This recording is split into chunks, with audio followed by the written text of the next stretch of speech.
preemptive strikes against Iran's nuclear facilities? Against Iran's nuclear Well, I facilities? can't tell you that. I mean, it's a wonderful question, but how can am I going to do preemptive strikes? Why would I say that? Can you imagine if I said yes or no? You'd say, that was strange that he answered that way. Am I going to do preemptive strikes on Iran? Is that a serious question? How could I answer a question like that? Say it. Would you be in support of Israeli strikes on Iran's nuclear How could I tell you a thing like that now? It's just so you don't talk about that before something may or may not happen. You know, just I don't want to insult you. I just think it's just not something that I would ever answer having to do with there or any other place. Thank you very much. And just for the record, we don't hate you. I don't hate you. That was a great clip. Honestly, President Trump did a great response to the reporter. He knows exactly what he's able to talk about to the press and what not. And that was probably a very serious matter of national security right there. That's why he didn't want to answer and say anything. Totally makes sense. Okay. Pass that along. But Ask Jeff Zucker how he got his job. well, if I may follow up on some of the questions that have taken place so far here, sir. Well, not too many. Microphone We do have other Hold people. your- I've got three mics. You do have other people, and your ratings aren't as good as some of the other people that are waiting. Pretty good right now, actually. Okay. Go ahead, Jim. If I may ask, sir, you said earlier that WikiLeaks was revealing information about the Hillary Clinton campaign during the election cycle. You welcomed that at one. I was okay with it. You said you loved WikiLeaks. At another campaign press conference, you called on the Russians to find the missing 30,000 emails. I'm wondering, sir, if you. Well, she was actually missing 33, and then that got extended with a whole Maybe pile my after numbers are off a little that. bit, too. No, but I did say 30, but it was actually higher than that. If I may ask you, sir, it sounds as though you do not have much credibility here when it comes to leaking, if that is something that you encouraged during the campaign. Fair question. Ready? If I may ask you that. No, but let me do one at a If I may time. ask Do you a mind? follow-up. Yes, sir. All right. So, in one case, you're talking about highly classified information. In the other case, you're talking about John Podesta saying bad things about the boss. I will say this. If John Podesta said that about me and he was working for me, I would have fired him so fast your head would have spun. He said terrible things about her. But it wasn't class. I think Trump is a great, logical and smart person. I think he's saying just the right thing. That's the right way to answer that kind of question. Classified information. But in one case, you're talking about classified. Regardless, if you look at the RNC, we had a very strong, at my suggestion, and I give Reince great credit for this, at my suggestion, because I know something about this world, I said I want a very strong defensive mechanism. I don't want to be hacked. And we did that. And you have seen that they tried to hack us and they failed. The DNC did not do that. And if they did it, they could not have been hacked.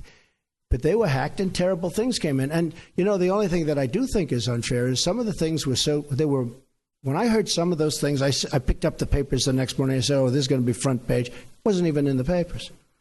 Again, if I had that happen to me, it would be the biggest story in the history of publishing or the head of newspapers. I would have been the headline in every newspaper. I mean, think of it. They gave her the questions to a debate, and she should have reported herself. Why didn't Hillary Clinton announce that, I'm sorry, but I have been given the questions to a debate or a town hall, and I feel that it's inappropriate, and I want to turn in CNN for not doing a good job. And if I may follow up on that, just something that Jonathan Carl was asking you about. Yeah, that's kind of a very bad move to get the question in advance, if you ask me. You want to be authentic, you want to be original, you want to be truthful, you want to be honest, and getting the question in advance is a bad way to do that. Said that the leaks are real, but the news is fake. I guess I don't understand. It seems that there's a disconnect there. If the information coming from those leaks is real, then how can the stories be No, fake? the reporting is fake. And if I may ask, I just want to ask Jim, you know what it is? Here's the thing. The public isn't, they read newspapers, they see television, they watch.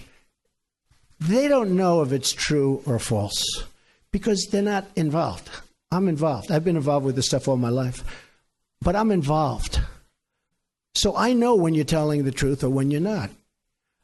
I just see many, many untruthful things. And I'll tell you what else I see. I see tone, the word tone. The tone is such hatred. I'm really not a bad person, by the way. No, but the tone is such, I do get good ratings, you have to admit that. The tone is such hatred. I watched this morning a couple of the network, and I have to say, Fox and Friends in the morning, they're very honorable people. They're very, not because they're good, because they hit me also when I do something wrong, but they have the most honest morning show. That's all I can say. It's the most honest. But the tone, Jim, if you look, the hatred, sometimes somebody gets, well, you look at your show that goes on at 10 o'clock in the evening. I think the legacy media just want to make ratings. They just want views, they want clicks, they want people to watch their show, so they make headlines and they basically type in the headline something that is utterly false sometimes, unfortunately. They always try to steer strong emotion to the audience so that they keep watching. So it's either great joy or great hatred, and most of the time hatred causes more reaction online, more views and more ratings. So unfortunately, they propagate negative sentiment and make negative emotion most of the time. That's what I believe they do. You just take a look at that show. That is a constant hit. The panel is almost always exclusive anti-Trump. The good news is he doesn't have good ratings, but the panel is almost exclusive anti-Trump. And the hatred and venom coming from his mouth, the hatred coming from other people on your network. Now, I will say this. I watch it. I see it. I'm amazed by it. And I just think you'd be a lot better off. I honestly do. The public gets it, you know. Look, when I go to rallies, they turn around, they start screaming at CNN. They want to throw their placards at CNN. You know, I think you would do much better by being different. But you just take a look. Take a look at some of your shows in the morning and the evening. If a guest comes out and says something positive about me, it's brutal. Now, they'll take this news conference. I'm actually having a very good time, okay? But they'll take this news conference. Don't forget, that's the way I won. Remember, I used to give you a news conference every time I made a speech, which was like every day, okay? No, that's how I won. I won with news conference and probably speeches. I certainly didn't win by people listening to you people, that's for sure. But I'm having a good time. Tomorrow they will say, Donald Trump rants and raves at the press. I'm not ranting and raving. I'm just telling you, you're dishonest people. But I'm not ranting and raving. I love this. I'm having a good time doing it. But tomorrow the headlines are going to be Donald Trump rants and raves.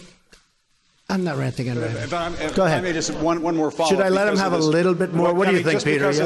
Peter, should I let him have a little bit more? Sit down. Sit down. We'll get it. Just because of the attack of fake news and attacking our network, I just want to ask you, sir. I'm changing it from fake news, though. Doesn't that undermine? Very fake news. I know, but aren't you? Go ahead. Real news, Mr. President, real news. And you're not related to our new... I am not related, sir, no. I do like the sound of Secretary Acosta, I must say. You know, I looked at that name. I said, wait a minute. Is there any relation there? Alex Acosta. I'm sure you checked that out, sir. No, I checked it. They said, no, sir. I said, do me a favor. Go back and check the family tree. Okay. But aren't you concerned, sir, that you are undermining the people's faith in the First Amendment, freedom of the press in this country, when you call stories you don't like fake news? Why not just say it's a story I don't like? I do that. Call it fake news. You're undermining confidence in our news media. Here's the thing. Isn't that important? I understand what and you're right about that, except this. See, I know when I should get good and when I should get bad. And sometimes I'll say, wow, that's going to be a great story.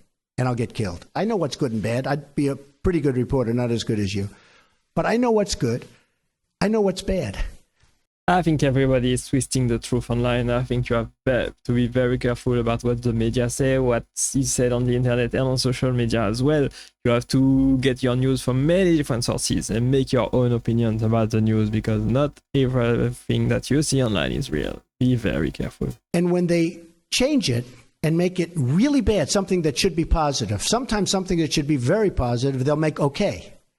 They'll even make it negative. So I understand it. So because I'm there, I know what was said. I know who's saying it.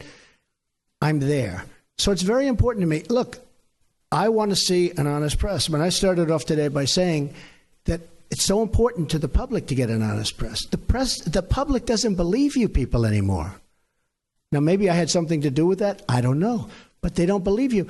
If you were straight and really told it like it is, as Howard Cosell used to say, right? Of course, he had some questions also.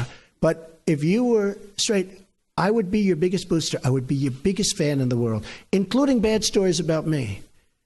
But if you go, as an example, you're CNN, I mean, it's story after story after story is bad. I won. And the other thing, chaos. There's zero chaos. We are running, this is a fine-tuned machine. And Reince happens to be doing a good job, but half of his job is putting out lies by the press. You know, I said to him yesterday, this whole Russia. Yeah, you can tell that Trump doesn't like CNN, he doesn't like the legacy media at all, he calls them fake news, and probably for good reason. I'm not sure if any good story is coming out of CNN these days. We will see how everything goes in the future, but most people get their news from X, from Twitter nowadays, so. Scam that you guys are building so that you don't talk about the real subject, which is illegal leaks. But I watched him yesterday working so hard to try and get that story proper. And I'm saying, here's my chief of staff, a really good guy, did a phenomenal job at RNC. I mean, he won the election, right? Won the presidency. We got some senators. We got some all over the country. You take a look. He's done a great job. And I said to myself, and I said to somebody that was in there, I said, you take a look at Reince. He's working so hard just putting out fires that are fake fires. I mean, they're fake. They're not true.